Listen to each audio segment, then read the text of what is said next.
La partition était là, posée sur le piano, un piano qui n'avait pas été touché depuis 8 longues années, clair de lune, Beethoven, avec des taches de larmes encore fraîches, mais dans cette maison, personne ne savait jouer du piano.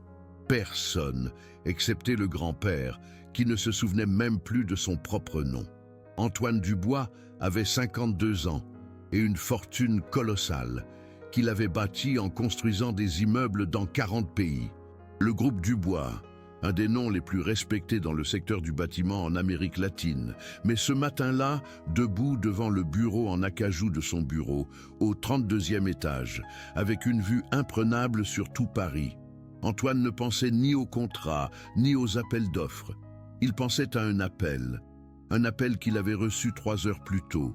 Son grand-père avait encore essayé de sortir de la maison. À 4 heures du matin, pieds nus, en pyjama, l'infirmière de nuit l'avait retrouvé dans le jardin, en pleurs, disant qu'il devait arriver à l'heure pour le concert, que les élèves l'attendaient, qu'il n'était jamais en retard. Il n'y avait pas de concert, il n'y avait pas d'élèves. Seulement un homme de 82 ans, dont le cerveau avait oublié les 7 dernières années de sa vie. Démence vasculaire, avaient dit les médecins. Dégénérative, irréversible. Les mots que les médecins utilisent quand ils n'ont plus rien à offrir. Si vous avez déjà senti que le monde vous prenait quelqu'un, petit à petit, et que vous ne pouviez rien faire pour l'empêcher, alors vous savez déjà pourquoi Antoine ferma les yeux à ce moment-là. Parce que ça fait mal. Ça fait mal d'une manière que l'argent ne peut pas acheter et que les immeubles ne peuvent pas masquer. Maître Henri Dubois, c'est comme ça qu'on l'appelait, pas grand-père.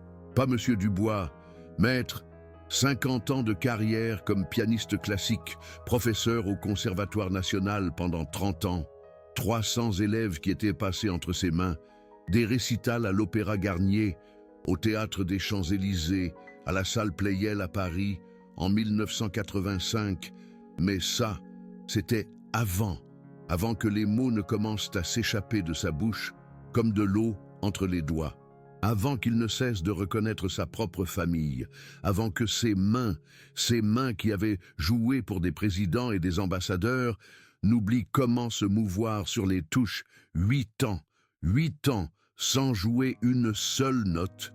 Antoine raccrocha le téléphone avec son assistante et prit une décision. Il avait besoin d'aide réelle. L'infirmière de nuit faisait ce qu'elle pouvait, mais ce n'était pas suffisant. Son grand-père avait besoin de quelqu'un pendant la journée, quelqu'un qui pourrait être là quand la confusion arriverait, quand les faux souvenirs le ramèneraient à un passé qui n'existait plus. 3 jours plus tard, Isabelle Moreau sonna à la porte de la résidence Dubois à 7 heures du matin. 46 ans, cheveux relevés en une tresse impeccable, uniforme bleu marine, repassé avec une précision qui témoignait de sa discipline. Et dans ses yeux, quelque chose qu'Antoine ne sut pas identifier sur le moment, quelque chose qui ressemblait à une vieille tristesse. Une tristesse qui avait déjà fait la paix avec la douleur. L'agence l'avait recommandé. 15 ans d'expérience, référence impeccable, spécialisée dans les soins aux personnes âgées. Antoine l'interrogea dans le salon, à côté du piano à queue noire, qui était recouvert d'un drap blanc depuis des années. « Avez-vous de l'expérience avec des patients atteints de démence ?» demanda Antoine, direct, parce qu'il n'avait pas le temps pour les détours. Isabelle acquiesça. « Mon père, maladie d'Alzheimer, décédé il y a 4 ans. » Antoine vit quelque chose traverser son visage, un fantôme, mais si rapidement qu'il crut presque l'avoir imaginé. « Et cela ne vous dérange pas ?» demanda-t-il. « De travailler avec quelqu'un qui a la même condition ?» Isabelle le regarda droit dans les yeux. « Au contraire, c'est précisément pour cela que je suis ici. » Antoine ne comprit pas la réponse sur le moment, mais il l'embaucha quand même, parce qu'il y avait quelque chose dans la façon dont Isabelle parlait, dans la fermeté tranquille de sa voix, qui lui disait que cette femme savait exactement sur quel terrain elle mettait les pieds. Le premier jour, Isabelle rencontra Maître Henri. Il était assis sur sa chaise, près de la fenêtre du bureau, regardant le jardin avec des yeux qui semblaient voir quelque chose que personne d'autre ne pouvait voir. Il avait les cheveux complètement blancs, peignés en arrière, et les mains reposant sur l'accoudoir, immobiles, comme si elles avaient oublié qu'elles avaient autrefois eu un but. « Bonjour, maître », dit Isabelle, en s'approchant lentement. Henri la regarda. Pendant une seconde, ses yeux parurent se concentrer, mais ensuite, rien. Seulement le vide de quelqu'un qui est là, mais qui n'est pas là. « Les élèves sont déjà arrivés ?» demanda-t-il, d'une voix rauque. « Non, maître, il n'y a pas de cours aujourd'hui. Il y a toujours des cours, » répondit-il, irrité. « Toujours, je dois me préparer. » Et il essaya de se lever, mais ses jambes ne répondirent pas comme il l'espérait. Isabelle le soutint doucement, sans forcer, juste en guidant. « Bien sûr, maître, mais avant, allons prendre le petit déjeuner. Les élèves peuvent attendre un peu. » Et ainsi, avec la patience de quelqu'un qui avait déjà parcouru ce chemin auparavant, Isabelle commença à s'occuper d'un homme qui ne savait pas qui elle était, qui ne savait pas qui il était lui-même. Pendant les 2 premières semaines, Isabelle suivit la routine. Petit déjeuner à 8 heures, médicaments à 9 heures, promenade dans le jardin à 10 heures, déjeuner à 1 heure, sieste à 2 heures, tout mesuré, tout contrôlé, tout pensé pour qu'Henri ait le moins de confusion possible. Mais il y avait quelque chose qu'Isabelle avait remarqué dès le premier jour, quelque chose que personne d'autre n'avait vu. Dans le bureau, recouvert d'un drap blanc comme s'il s'agissait d'un cadavre, il y avait un piano à queue, un Erard, modèle concert, un des meilleurs pianos du monde, et il était là, en silence, accumulant la poussière comme s'il n'avait jamais été important. Un jour, alors qu'elle nettoyait le bureau, Isabelle souleva le drap, juste un peu, suffisamment pour voir les touches, blanches et noires, parfaitement alignées, attendant. Et alors, elle vit quelque chose d'autre. Sur le piano, à moitié caché entre de vieilles partitions, il y avait une photographie encadrée. Isabelle la prit avec précaution. C'était une image en noir et blanc, prise dans un théâtre immense, un jeune homme, en costume noir, s'inclinant devant un public debout. Le panneau derrière lui disait « Salle Pleyel, Paris, 1985 ». L'homme sur la photographie était Henri, mais pas le Henri d'aujourd'hui. C'était le Henri d'avant, celui qui avait le feu dans les yeux, celui qui faisait pleurer les gens avec Chopin. Isabelle regarda la photographie, puis elle regarda vers la fenêtre, où Henri était assis, perdu dans son propre monde, et elle prit une décision. Ce soir-là, avant de partir, Isabelle demanda à l'infirmière de nuit « Est-ce que Monsieur Henri a encore des moments de clarté ?» L'infirmière secoua la tête. « Ça fait 3 ans que non. Parfois il dit des mots isolés, parfois il pleure sans raison, mais reconnaître quelqu'un, comprendre où il est, non, ça n'arrive plus. » Isabelle acquiesça, mais elle ne dit rien d'autre. Le lendemain, Isabelle arriva 1 heure plus tôt, 6 heures du matin. La maison embaumait encore le café fraîchement moulu de la veille.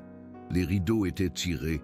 La lumière de l'aube filtrait à peine à travers les fenêtres, créant de longues ombres sur le parquet. Personne ne l'a vue entrer dans le bureau. Personne ne l'a vue marcher lentement vers le piano, comme si elle pénétrait dans un sanctuaire. Personne ne l'a vue s'asseoir sur la banquette de velours rouge, usée par des années d'utilisation.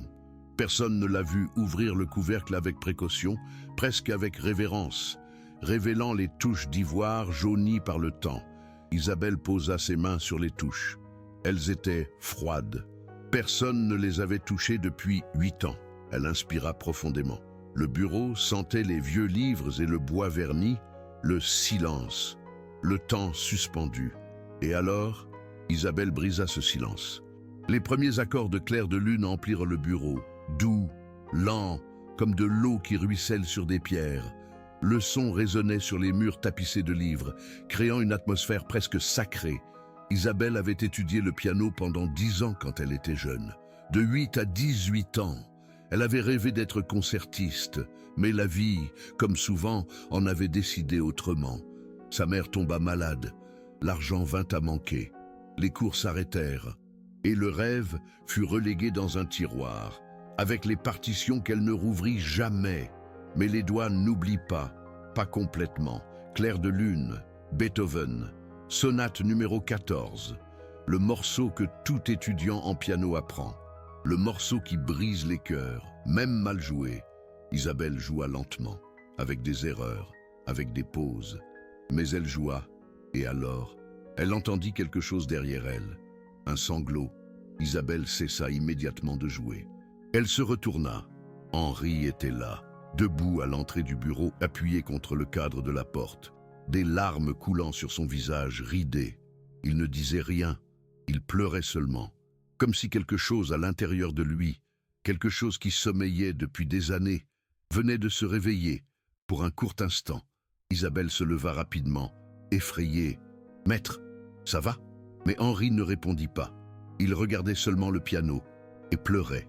Si cette histoire vous touche au plus profond de vous, quelque chose que vous ne saviez peut-être pas encore, là, ne la laissez pas passer.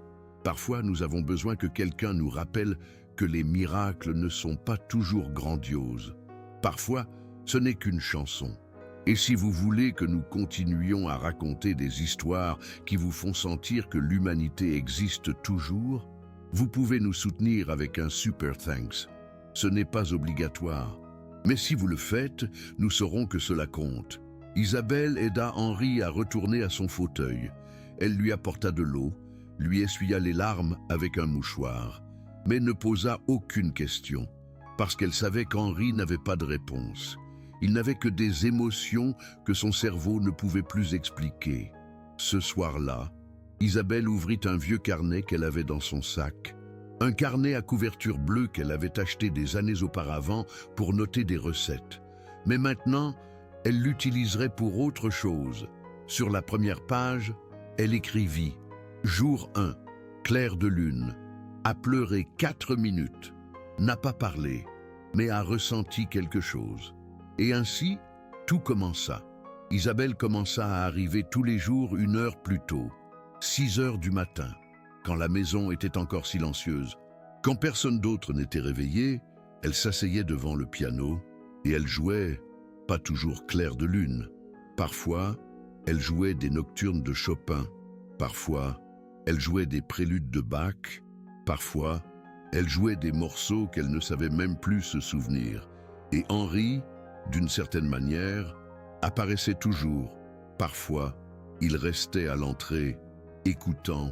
Parfois, il s'approchait et s'asseyait sur une chaise à côté du piano. Parfois, il fermait les yeux et bougeait les doigts dans l'air, comme s'il jouait lui aussi, comme si ses mains se souvenaient de quelque chose que son esprit avait oublié. Isabelle documentait tout, chaque réaction, chaque larme, chaque murmure. Jour 15, Beethoven, sonate pathétique, a bougé les doigts pendant 2 minutes, a dit un mot, beau.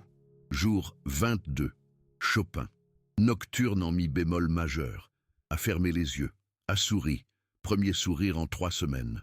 Selon l'infirmière, jour 34, Bach, prélude en do majeur, a dit un nom, Sophie. L'infirmière dit que c'était sa femme, décédée il y a 12 ans. Antoine ne savait rien de tout cela. Il continuait à rentrer tard, embrassant le front de son grand-père sans obtenir de réponse, et partant tôt le lendemain. La routine d'un homme occupé qui aimait, mais n'avait pas de temps. Mais alors, quelque chose changea, un après-midi. Antoine rentra à la maison à 6 heures, chose inhabituelle. Il avait une réunion annulée. Il entra dans le salon et chercha Isabelle. « Comment ça s'est passé aujourd'hui ?» demanda-t-il. « Comme toujours. Calme, » répondit Isabelle. « Il a bien mangé, a fait sa sieste. » Antoine acquiesça. Mais alors, quelque chose le fit s'arrêter. « Mon grand-père, a-t-il parlé récemment ?» Isabelle le regarda, prudente.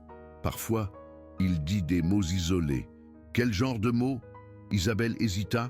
Des noms, des lieux, des choses du passé. Antoine fronça les sourcils. Et c'est normal? Isabelle choisit ses mots avec soin. Chez les patients atteints de démence, la musique active parfois des souvenirs. C'est un phénomène documenté. De la musique? Demanda Antoine. Quelle musique? Isabelle déglutit. Je lui mets parfois de la musique classique, J'ai pensé que ça pourrait le calmer. Ce n'était pas un mensonge. Mais ce n'était pas non plus toute la vérité. Antoine la regarda pendant un long moment, puis il acquiesça. D'accord, si ça l'aide, vas-y. Et Isabelle respira de nouveau. Mais cette nuit-là, Antoine ne put pas dormir. Quelque chose dans la conversation l'inquiétait. De la musique. Son grand-père avait été musicien, évidemment. La musique ferait quelque chose en lui. Pourquoi personne n'y avait-il pensé avant? Le lendemain matin, Antoine décida de faire quelque chose qu'il n'avait pas fait depuis des mois. Rentrer tôt à la maison, très tôt, 6h30 du matin. Antoine ouvrit la porte d'entrée avec précaution, sans faire de bruit. La maison était silencieuse. Mais alors, il entendit quelque chose qui ne devrait pas être là, du piano.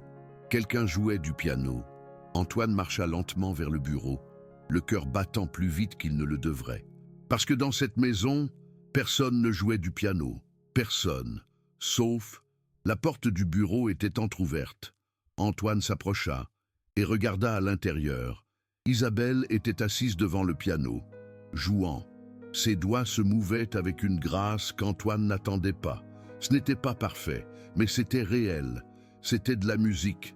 Et à côté du piano, sur une chaise, se trouvait son grand-père, avec les yeux fermés, bougeant les doigts dans l'air, comme s'il jouait avec elle. Antoine resta paralysé, parce que cela faisait 8 ans qu'il n'avait pas vu son grand-père faire ça. 8 ans. Isabelle termina le morceau. Silence. Et alors, Henri ouvrit les yeux, regarda Isabelle, et dit quelque chose qu'Antoine entendit parfaitement depuis la porte. Ma femme jouait cette chanson. Isabelle sourit, les larmes aux yeux. Je sais, maître, c'était le nocturne numéro 2. Chopin, sa préférée. Henri acquiesça, comme si, pour un moment, il se souvenait, comme si, pour une seconde, il redevenait lui-même. Et puis, le moment passa, et Henri replongea dans le brouillard. Mais Antoine l'avait vu, il l'avait entendu, et il comprit que quelque chose se passait, quelque chose qu'il ne comprenait pas, mais qu'il ne pouvait ignorer. Antoine attendit qu'Isabelle sorte du bureau. Il ne voulait pas interrompre, il ne voulait pas briser ce qu'il venait de voir. Alors il resta là, caché derrière la porte, se sentant comme un intrus dans sa propre maison. Quand Isabelle sortit enfin, ramenant Henri dans sa chambre pour le petit déjeuner, Antoine entra dans le bureau. Le piano était toujours ouvert, les touches encore tièdes, et sur le pupitre, une vieille partition, jaunie, avec des annotations à la main, à l'encre bleue. Antoine la prit avec précaution. C'était clair de lune, et dans la marge supérieure, d'une écriture parfaite. Il était écrit « Pour Sophie, décembre 1978, avec tout mon amour, Henri ». Antoine ferma les yeux. Sa grand-mère Sophie était décédée il y a 12 ans, d'un cancer, rapide, douloureux. Son grand-père n'avait plus jamais été le même après ça. Il avait cessé de donner des cours 1 an plus tard. Il avait cessé de jouer 2 ans plus tard. Et 3 ans plus tard, la maladie d'Alzheimer était arrivée comme un voleur dans la nuit. Mais cette partition avait été jouée récemment. Antoine pouvait le voir. Les taches de larmes étaient fraîches, pas d'il y a 12 ans, d'il y a quelques minutes. Quelque chose se brisa en Antoine à ce moment-là, parce qu'il réalisa quelque chose de terrible. Son grand-père aimait encore, il ressentait encore, il se souvenait encore, même si ce n'était que pendant quelques secondes. Et Antoine avait été tellement occupé à construire des empires qu'il ne s'en était pas rendu compte. Cet après-midi-là, Antoine annula toutes ses réunions, ce qu'il ne faisait jamais, et il resta à la maison, observant, attendant, essayant de comprendre. Isabelle continuait sa routine normale, petit déjeuner, médicaments, promenade dans le jardin. Mais Antoine remarquait des choses maintenant, de petites choses qui passaient inaperçues auparavant. La façon dont Isabelle parlait à Henri, pas comme s'il était un enfant, pas comme s'il était un malade, mais comme s'il était un maître, avec respect, avec dignité. La façon dont Henri la regardait parfois, comme si, dans un coin de son cerveau confus, il savait qu'elle était différente, qu'elle comprenait quelque chose que personne d'autre ne comprenait, et la façon dont Isabelle touchait son bras quand Henri se perdait dans ses pensées, doucement, présente, comme pour lui dire « Je suis là, tu n'es pas seul ». À la fin de la journée, quand Isabelle était sur le point de partir, Antoine l'arrêta. « J'ai besoin de vous parler ». Isabelle se crispa, comme si elle savait que ce moment arriverait. Ils s'assirent dans le salon, le même endroit où Antoine l'avait interviewé quelques semaines plus tôt. Mais maintenant, tout était différent. « Je vous ai vu ce matin », dit Antoine, sans détour, jouant du piano. « Avec mon grand-père ?» Isabelle ne dit rien. Elle attendit simplement. « Depuis combien de temps faites-vous ça ?» Isabelle hésita, puis répondit d'une voix ferme. « 43 jours. » Antoine cligna des yeux. « 43 jours, tous les jours. » Isabelle acquiesça. « J'arrive 1 heure plus tôt, à 6 heures. Je joue pendant 45 minutes. Il apparaît toujours. Je ne sais pas comment, mais il le fait toujours. Pourquoi ne me l'avez-vous pas dit ? Parce que je pensais que vous alliez me renvoyer. Pourquoi est-ce que je vous renverrais ? » Isabelle le regarda droit dans les yeux. « Parce que vous ne me payez pas pour jouer du piano. Vous me payez pour prendre soin de votre grand-père, et techniquement, j'utilise votre piano sans permission. J'arrive avant mon horaire sans demander d'heures supplémentaires. Je fais quelque chose qui n'est pas dans mon contrat. » Antoine resta silencieux pendant un long moment, puis demanda « Pourquoi faites-vous ça ?» Isabelle baissa les yeux. « Parce que mon père avait la maladie d'Alzheimer. Et quand il ne me reconnaissait plus, quand il ne savait plus mon nom, je lui chantais des chansons de quand j'étais petite. Et pendant 1 seconde, pendant 1 maudite seconde, ses yeux s'illuminaient, comme si quelque chose en lui se souvenait. Il ne se souvenait pas de moi, mais il se souvenait de la chanson, et c'était suffisant. » Sa voix se brisa un peu à la fin. Antoine vit des larmes dans ses yeux, mais Isabelle ne les laissa pas tomber. « Quand j'ai vu la photographie de votre grand-père à la salle Pleyel, » continua Isabelle, « quand j'ai su qu'il avait été pianiste, j'ai su que je devais essayer, parce que peut-être, juste peut-être, la musique pourrait l'atteindre là où les mots ne le peuvent plus. » Antoine sentit quelque chose lui serrer la gorge, et ça marche. Isabelle sortit quelque chose de son sac, un cahier bleu aux couvertures usées. Elle le posa sur la table. « Lisez », dit-elle simplement. Antoine ouvrit le cahier et commença à lire. Jour 1, clair de lune, a pleuré pendant 4 minutes, n'a pas parlé, mais a ressenti quelque chose. Jour 7, Beethoven, sonate pathétique, a bougé les mains, comme s'il jouait avec moi. Jour 15, premier mot, magnifique. Jour 22, premier sourire depuis des semaines. Jour 34, a dit le nom de sa femme, Sophie. Jour 40, aujourd'hui, il m'a regardé et a dit « Merci », page après page. 43 jours documentés avec la précision d'un scientifique et le cœur d'un artiste. Chaque morceau de musique, chaque réaction, chaque petit miracle. Antoine termina de lire et ferma le cahier lentement. Il ne faisait pas confiance à sa voix pour parler. « Je sais que ce n'est pas une guérison », dit Isabelle, brisant le silence. « Je sais que la maladie d'Alzheimer ne s'arrête pas avec Chopin. Mais Monsieur Dubois, votre grand-père est là-dedans. Peut-être pas tout le temps, peut-être seulement pendant quelques secondes. Mais il est là, et il mérite que quelqu'un le cherche.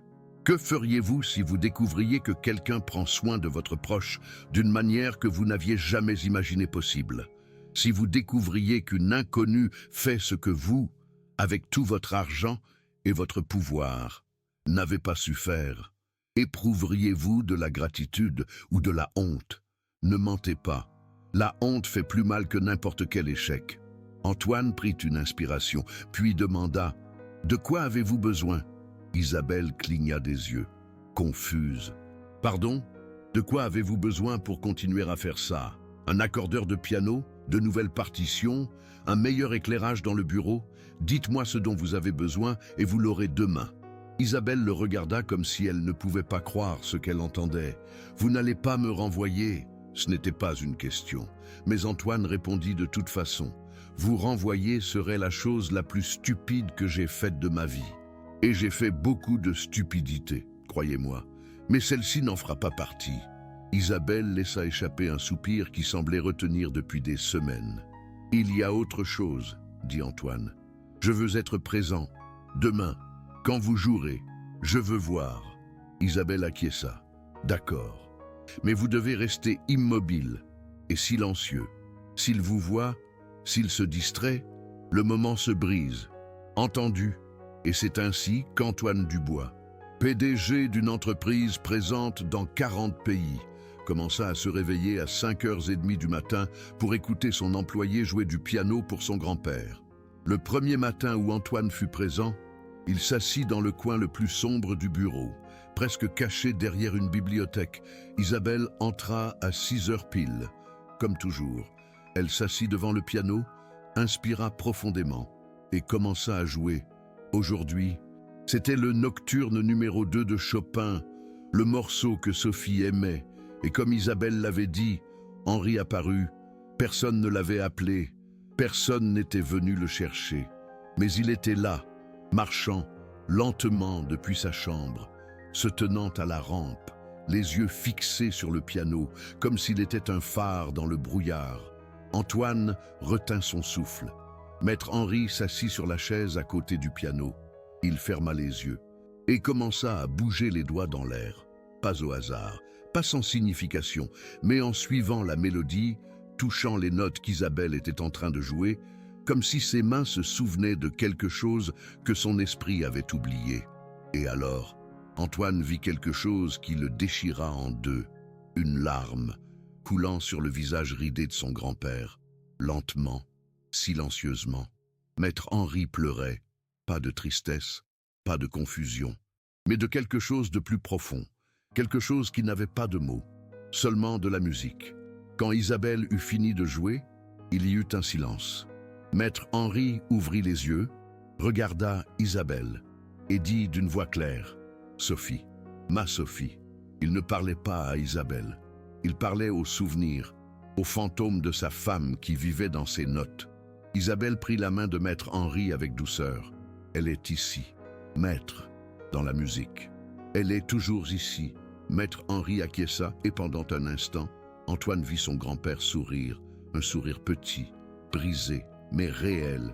Puis, le moment passa et Maître Henri retourna dans le brouillard. Mais Antoine l'avait vu. Il avait vu son grand-père revenir, même si ce n'était que pour un instant. Cette nuit-là, Antoine ne put pas travailler. Il s'assit dans son bureau, regardant Paris par la fenêtre, avec le carnet bleu d'Isabelle dans ses mains. 43 jours. 43 jours d'Isabelle arrivant tôt, sans être payée, sans rien demander en échange, faisant ce que l'amour fait quand personne ne regarde. Et Antoine, avec toute sa fortune, avec tous ses immeubles et ses contrats, n'avait rien fait. Il avait seulement été absent, occupé, convaincu que l'argent suffisait à prendre soin de quelqu'un. Mais ce n'était pas le cas. Ça ne l'a jamais été. Le lendemain, Antoine fit 3 choses. Premièrement, il appela le meilleur accordeur de piano de Paris et le paya le triple pour qu'il vienne le jour même. Les rares n'avaient pas été accordés depuis 8 ans. Cela allait changer. Deuxièmement, il alla dans une librairie spécialisée dans la musique et acheta toutes les partitions des morceaux que Sophie avait l'habitude de jouer. Clair de lune, Nocturne de Chopin, Prélude de Bach, les gymnopédies de Satie, tout. Et troisièmement, et ce fut le plus difficile, Antoine s'assit avec Isabelle et lui dit quelque chose qu'il n'avait jamais pensé dire. « Enseignez-moi. »« Pardon ?» demanda Isabelle. « Enseignez-moi à jouer du piano. Je n'ai pas besoin d'être bon. Je veux juste pouvoir jouer quelque chose pour lui, même si ce n'est qu'une chanson, même si c'est mal. Je veux qu'il sache que j'essaie. » Isabelle le regarda pendant un long moment. Puis, elle sourit. Un sourire triste, mais sincère. « Très bien. Mais je vous préviens, ça va être frustrant. Vous aurez mal aux doigts et ça sonnera horrible au début. Peu importe. »« Pourquoi maintenant ?» demanda Isabelle. « Pourquoi après toutes ces années ?» Antoine choisit ses mots avec soin. « Parce qu'il m'a élevé. Quand mes parents sont morts, j'avais 8 ans. Et il a abandonné sa carrière, a arrêté ses concerts. et m'a élevé seul. Il jouait du piano dans les bars le week-end pour payer mon école. Et quand je lui ai dit que je voulais étudier l'ingénierie au lieu de la musique, j'ai vu la déception dans ses yeux. Mais il n'a jamais rien dit. Il m'a juste soutenu. Antoine fit une pause, la voix brisée. Et je n'ai jamais appris. Je ne lui ai jamais donné ça. Ce fut sa seule déception. Et maintenant c'est peut-être trop tard, mais je dois essayer. Isabelle posa une main sur l'épaule d'Antoine. Il n'est jamais trop tard, Monsieur Dubois, jamais. Et ainsi commença quelque chose d'étrange. Tous les matins, à 6 heures, Isabelle jouait pour Maître Henri. Et tous les soirs, à 7 heures, après que Maître Henri était endormi, Isabelle donnait des cours de piano à Antoine. Antoine était terrible. Ses doigts étaient maladroits. Son rythme, un désastre. Mais il s'entraînait. 2 heures tous les soirs, comme si sa vie en dépendait. Parce que d'une certaine manière, c'était le cas, pas sa vie. Mais sa rédemption, les semaines passèrent. Le carnet bleu d'Isabelle continuait de grandir. Jour 52, jour 61, jour 78. Et chaque jour, quelque chose de petit changeait chez Maître Henri. Ce n'était pas une guérison. La maladie d'Alzheimer était toujours là, lui volant des morceaux de mémoire, le confondant, l'entraînant dans des mondes qui n'existaient plus. Mais il y avait des moments, des secondes, où la musique le ramenait. Certaines personnes vont mettre cette vidéo en pause ici, parce qu'elles savent déjà comment ça se termine, parce qu'elles pensent que les miracles n'existent pas. Mais si vous restez, si vous donnez une chance à cette histoire, peut-être comprendrez-vous que les miracles ne sont pas toujours grands. Parfois, ce ne sont que 8 notes. Et si vous voulez soutenir des histoires qui vous rappellent que l'humanité existe toujours, vous pouvez nous laisser un super thanks. Vous n'êtes pas obligé de le faire. Mais si vous le faites, nous saurons que cela signifie quelque chose pour vous aussi. Antoine changea sa vie complète durant ces mois. Il commença à travailler de chez lui 3 jours par semaine, délégua des responsabilités qu'il n'aurait jamais pensé pouvoir déléguer, et pour la première fois en 20 ans, il rentrait chez lui avant 20 heures, pas seulement pour s'entraîner au piano, mais pour être présent, pour dîner avec son grand-père, même si Maître Henri ne savait pas qui il était, pour s'asseoir avec lui dans le jardin, en silence, juste en l'accompagnant, pour apprendre que l'amour n'a pas toujours besoin de mots. Isabelle remarqua le changement, et un après-midi, alors qu'elle ramassait les tasses de thé après le déjeuner, elle dit à Antoine quelque chose qu'il n'oublierait jamais. « Votre grand-père ne sait pas qui vous êtes, Monsieur Dubois, mais il sait que vous êtes là, et cela compte plus que vous ne le pensez. » Antoine sentit un nœud dans sa gorge. « Comment le savez-vous » Isabelle sourit. « Parce que quand vous arrivez, il sourit. Je ne sais pas s'il en est conscient, mais il le fait, comme si quelque chose à l'intérieur de lui reconnaissait qu'il n'est plus seul. » 3 mois après qu'Isabelle eut commencé à jouer du piano pour Maître Henri, quelque chose d'extraordinaire se produisit. C'était un samedi matin. Antoine avait annulé un voyage d'affaires en Colombie, quelque chose qui lui aurait coûté des millions, mais cela n'avait plus d'importance. Les millions pouvaient attendre. Son grand-père? Non. Isabelle joua ce matin-là comme d'habitude. Clair de lune, le morceau avec lequel tout avait commencé. Maître Henri était assis sur sa chaise, les yeux fermés, bougeant les doigts dans l'air. Mais cette fois, quelque chose était différent. Quand Isabelle termina le morceau, Maître Henri ne retourna pas immédiatement dans le brouillard. Il resta là, les yeux fermés, les mains toujours suspendues dans l'air, comme s'il tenait quelque chose d'invisible. Et alors, lentement, très lentement, Maître Henri se leva. Isabelle et Antoine se regardèrent, alarmés. Maître Henri ne se levait jamais seul. Il avait toujours besoin d'aide. Mais maintenant, il était debout, marchant, pas à pas, vers le piano. Isabelle se leva rapidement, lui laissant de la place. Maître Henri s'approcha du piano comme s'il marchait dans un rêve. Il tendit la main, toucha les touches avec un doigt, doucement, tremblant. Et alors, il se produisit quelque chose que personne n'attendait. Antoine s'assit devant le piano. Il posa ses 2 mains sur les touches et il joua. Pas le morceau entier, pas parfaitement, mais il joua. 8 notes, lentes, tremblantes, mais inconfondibles. Les 8 premières notes de Clair de Lune. Pour la première fois en 8 ans, Dubois resta paralysé.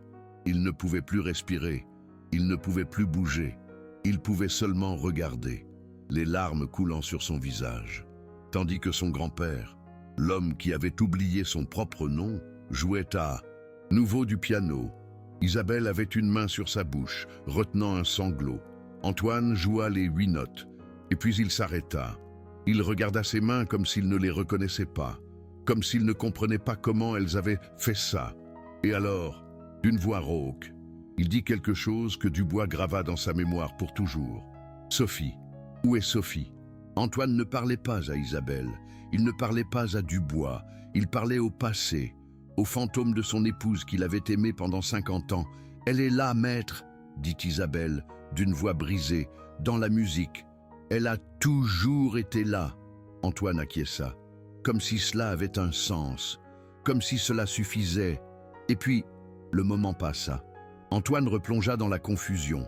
Il regarda autour de lui, désorienté. « Où suis-je » demanda-t-il. « À la maison, maître » répondit Isabelle, le guidant vers son fauteuil. « Vous êtes à la maison » Mais Dubois ne pouvait pas bouger. Il restait là, debout, le cœur brisé et reconstitué en même temps, parce qu'il venait d'être témoin d'un miracle. Pas du genre que les médecins reconnaissent, pas du genre qu'on publie dans les revues scientifiques, mais du genre que seul l'amour peut créer. Cet après-midi-là, Dubois fit quelque chose qu'il n'avait jamais fait de sa vie d'adulte. Il pleura, pas seulement quelques larmes, mais un véritable chagrin, assis dans son bureau, la porte fermée, pleurant comme un enfant. Parce qu'il réalisa quelque chose de dévastateur. Il avait passé 52 ans de sa vie à courir après des choses, des immeubles, des contrats, de l'argent, du pouvoir, des choses qu'il pensait importantes, des choses qui lui donneraient de la valeur, des choses qui prouveraient que le sacrifice de son grand-père en valait la peine. Mais rien de tout ça n'avait d'importance. Ça n'en a jamais eu. La seule chose qui comptait était dans ce carnet bleu, 89 jours d'Isabelle, arrivant tôt, 89 jours d'amour silencieux, 89 jours de quelqu'un voyant son grand-père, non pas comme un malade, mais comme un maître, et Dubois, avec tout son argent, n'avait pas vu ça. Il avait eu besoin d'une inconnue pour le lui montrer. Ce soir-là, Dubois demanda à Isabelle de rester après son service. Il devait parler. Ils s'assirent dans le studio, à côté du piano qui était maintenant ouvert, accordé, vivant à nouveau. « Je veux augmenter votre salaire, » dit Dubois. « Au triple. » Isabelle cligna des yeux. « Monsieur Dubois, ce n'est pas nécessaire. Si ça l'est, vous faites quelque chose que personne d'autre ne pourrait faire, quelque chose que j'aurais dû faire il y a des années, et vous méritez d'être rémunéré. » Isabelle secoua la tête. « Je ne fais pas ça pour l'argent. Je sais, c'est pour ça que vous méritez plus. » Il y eut un silence. Puis Isabelle demanda, « Puis-je vous demander quelque chose à la place de l'augmentation ?»« Tout ce que vous voulez. » Isabelle respira profondément. « Je veux que vous continuiez à venir, tous les matins. Je veux que vous soyez présent quand je joue, parce qu'il ne le reconnaît pas avec les yeux, mais il le reconnaît avec l'âme. Et je crois que ça vous guérit autant que lui. » Dubois sentit quelque chose se briser dans sa poitrine, dans le bon sens. Marché conclu. Les semaines continuèrent de passer. Antoine ne rejoua plus du piano après ce jour-là, mais Dubois savait que ça n'avait pas d'importance. C'était arrivé une fois, et c'était suffisant. C'était la preuve que quelque chose à l'intérieur de son grand-père était encore vivant, continuait de sentir, continuait de se souvenir. Jour 100. Isabelle documenta ce jour avec plus de détails que tous les autres. Aujourd'hui, quand j'ai fini de jouer, Maître Antoine a ouvert les yeux et m'a regardé directement, pas avec la confusion habituelle, mais avec clarté, pendant 3 secondes. 3 secondes de lucidité totale. Et il a dit « Merci de ne pas m'oublier ». Puis, le brouillard est revenu. Mais ces 3 secondes ont suffi. Dubois lut cette entrée ce soir-là, et il sut qu'il devait faire quelque chose de plus, quelque chose de grand.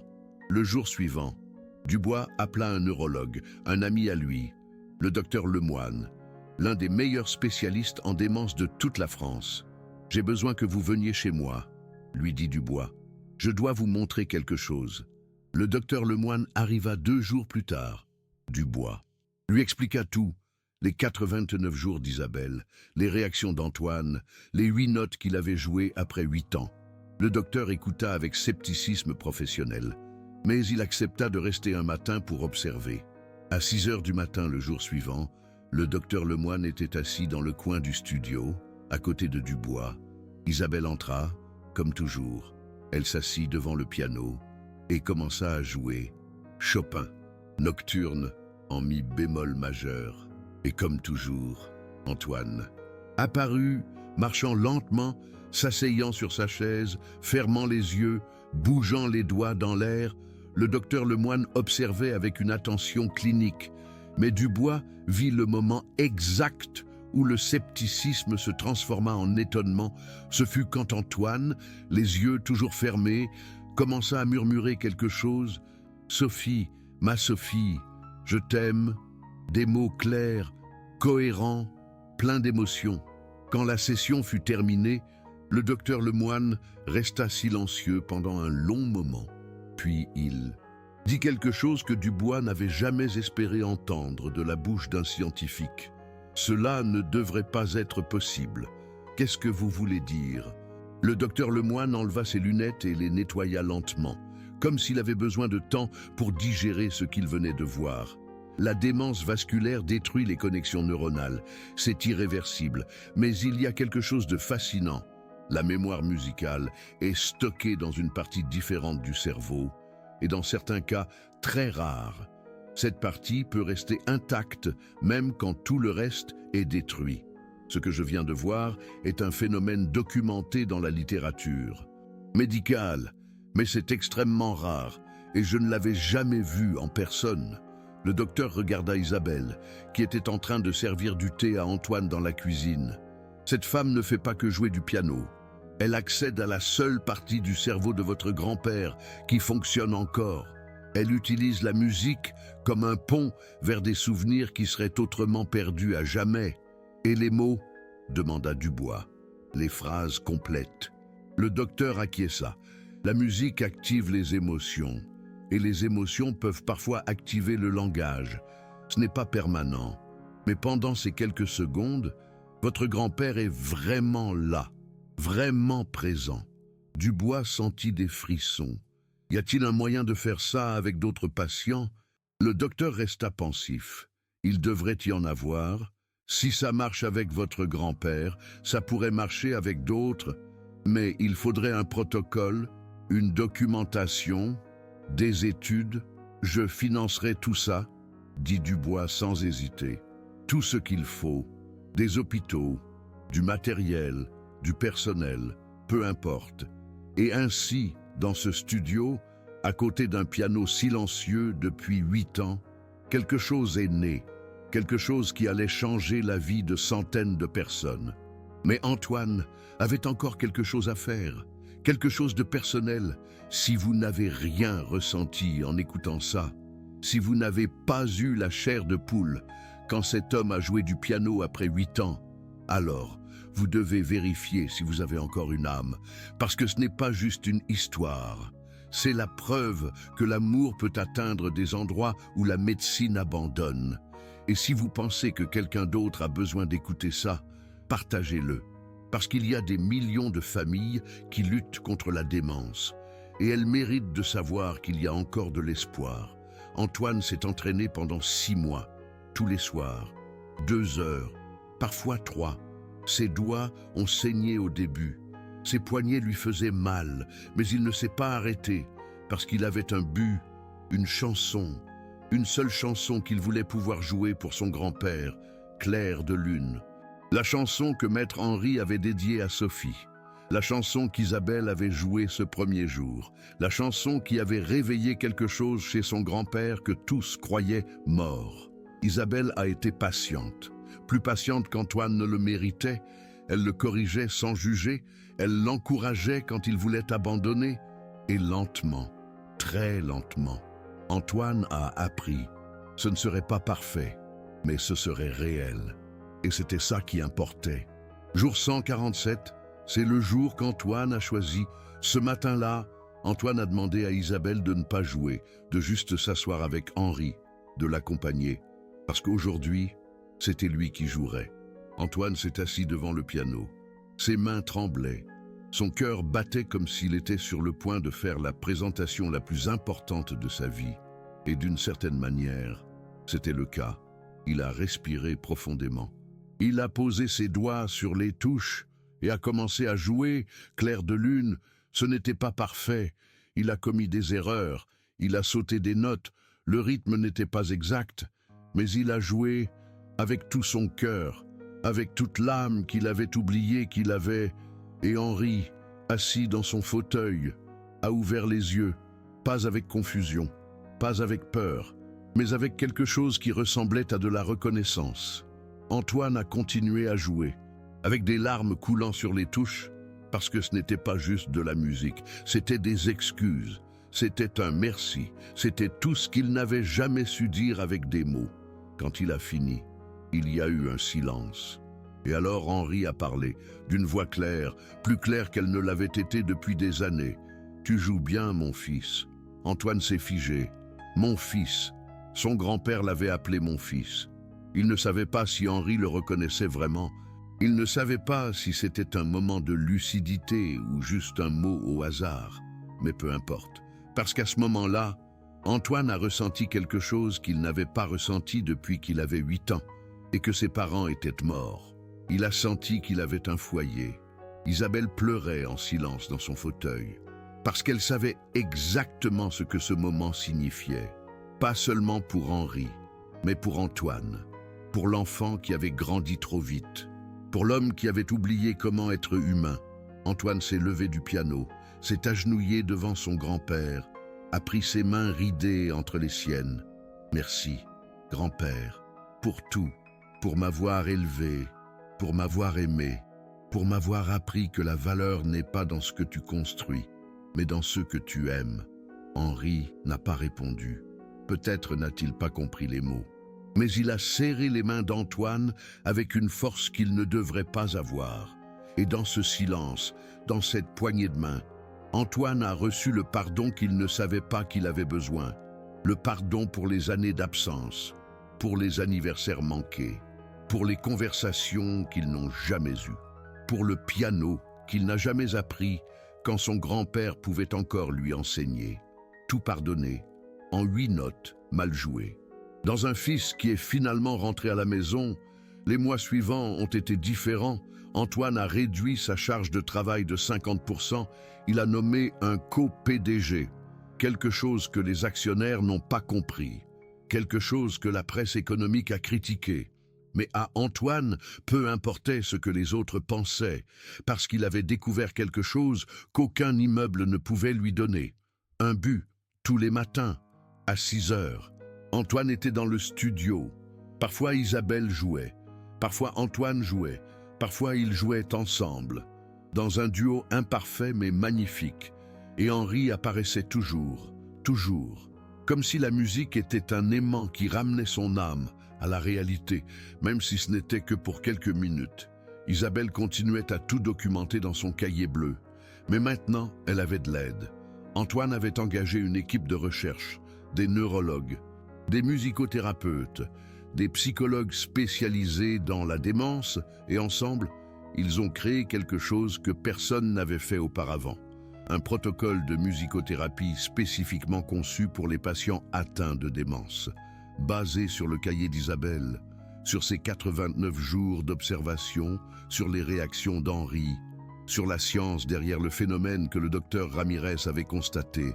Ils l'ont appelé le protocole Henri, en l'honneur de l'homme qui, sans le savoir, était devenu le patient zéro de quelque chose de révolutionnaire.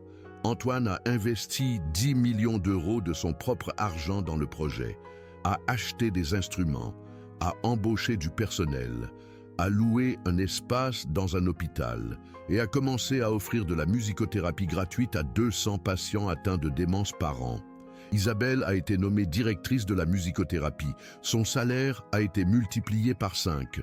Mais plus important encore, son histoire, l'histoire de son père, l'histoire de toutes les nuits où elle lui a chanté pendant qu'il oubliait son nom, avait enfin un but.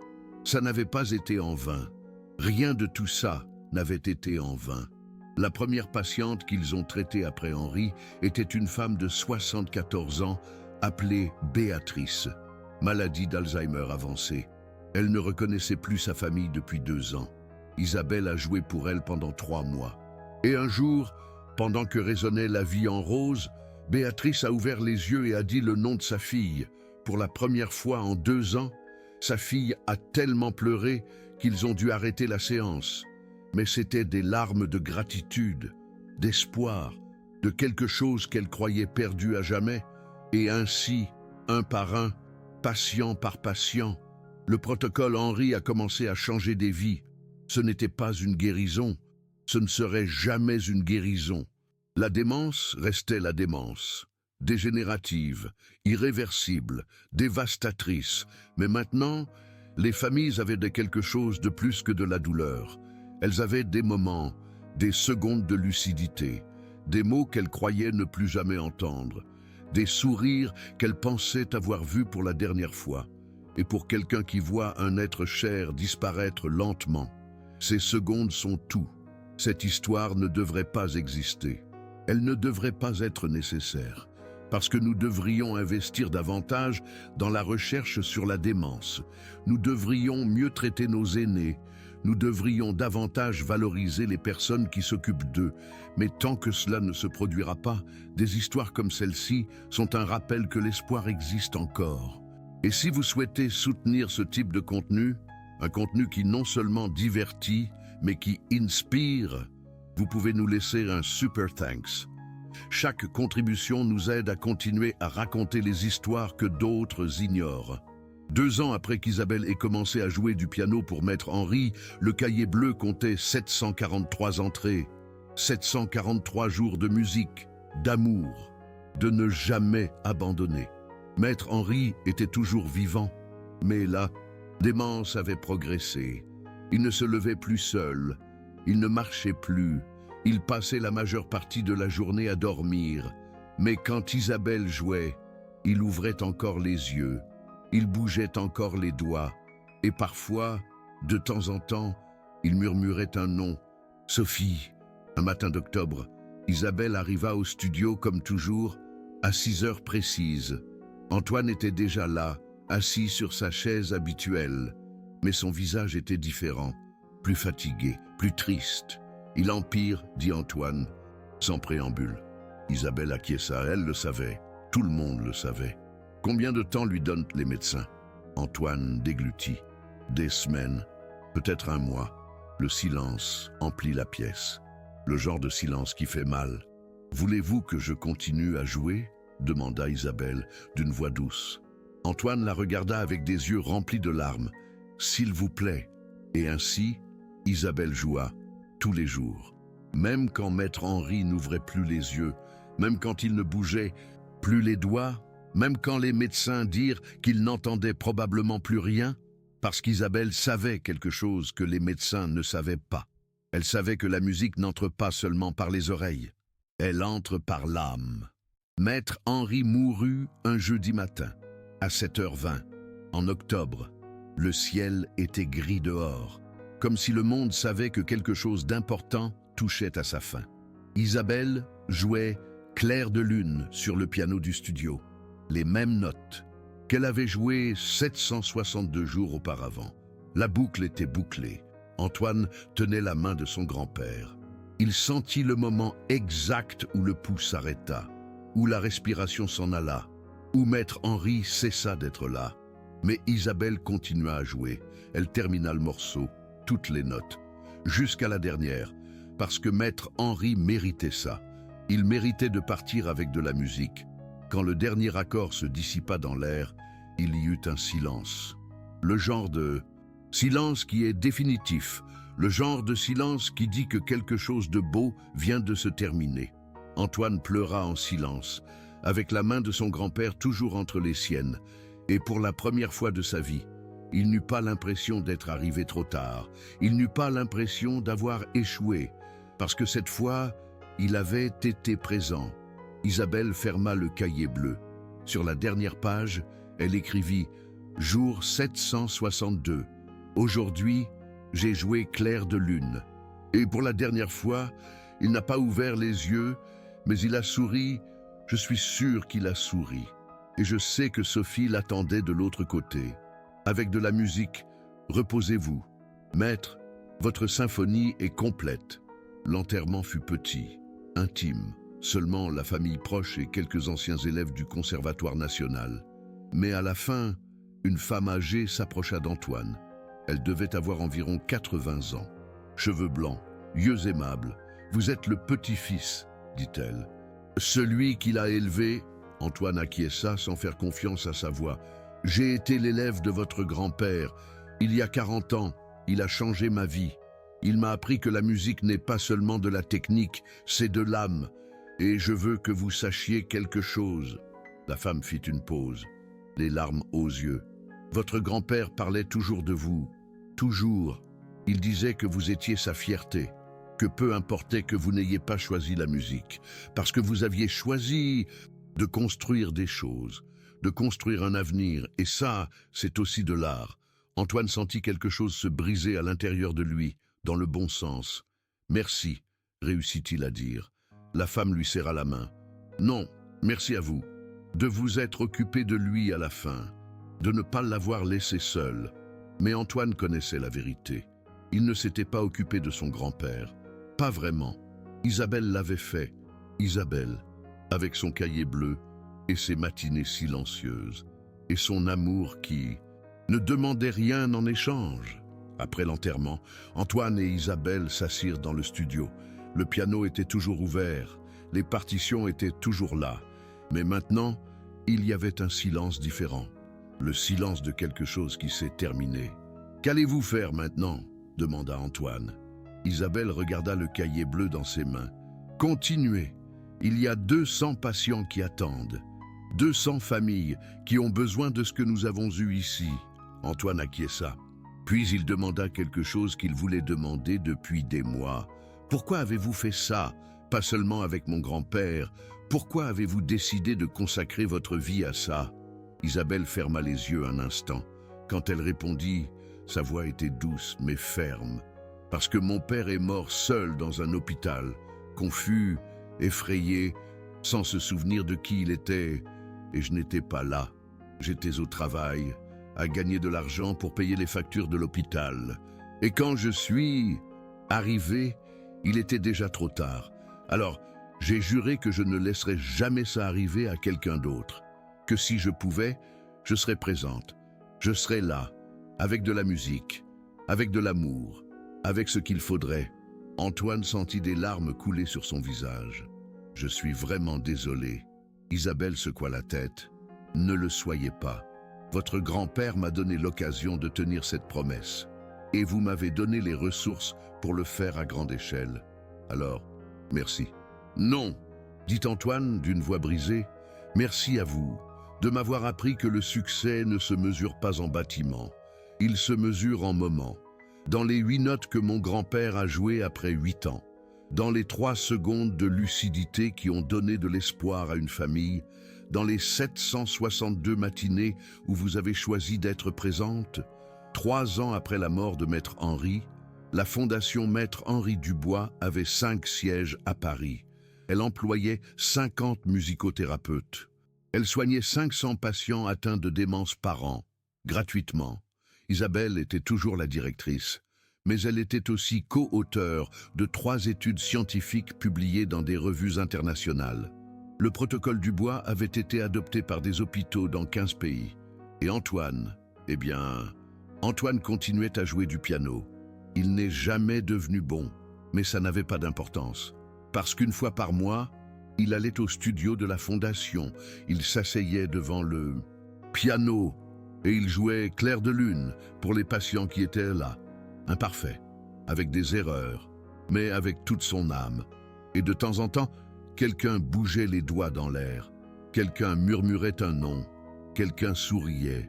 Et Antoine savait que son grand-père serait fier, pas parce qu'il avait construit une fondation, pas parce qu'il avait donné des millions, mais parce qu'il avait finalement appris la leçon que Maître Henri avait passé toute sa vie à essayer de lui enseigner, que la valeur d'une vie ne se mesure pas à ce que l'on accumule, elle se mesure à ce que l'on donne, au moment où l'on choisit d'être présent, à l'amour que l'on laisse derrière soi. Vous avez deux options maintenant. Vous pouvez fermer cette vidéo et continuer votre vie comme si de rien n'était, ou vous pouvez vous souvenir qu'il y a quelqu'un dans votre vie qui disparaît lentement, quelqu'un qui a peut-être besoin que vous soyez présent, que tu le vois, que tu l'écoutes, pas demain. Aujourd'hui, parce que le temps n'attend pas et la démence ne pardonne pas, quel sera ton clair de lune? Quelle chanson vas-tu jouer avant qu'il ne soit trop tard? Le cahier bleu d'Isabelle continue de grossir. Maintenant, il y a 15 cahiers, un pour chaque siège de la fondation, des milliers de pages, des milliers d'histoires, des milliers de moments que la médecine disait impossibles. Mais Isabelle sait quelque chose que les médecins commencent à comprendre. La musique ne guérit pas la maladie d'Alzheimer, mais elle peut atteindre l'âme quand le cerveau ne fonctionne plus. Elle peut ramener, même pour quelques secondes, la personne que nous aimons. Elle peut nous donner un dernier au revoir, un dernier sourire, un dernier mot. Et parfois, c'est tout ce dont nous avons besoin. Un moment, une seconde, une note, pour savoir qu'ils sont encore là, qu'ils nous aiment toujours, qu'ils ne nous ont jamais vraiment oubliés. Ils étaient juste perdus dans le brouillard, attendant que quelqu'un joue la bonne chanson, la chanson qui les ramènerait à la maison, même pour une dernière fois. Et cette chanson, plus souvent que tu ne le crois, est entre tes mains. Tu dois juste être prêt à la jouer.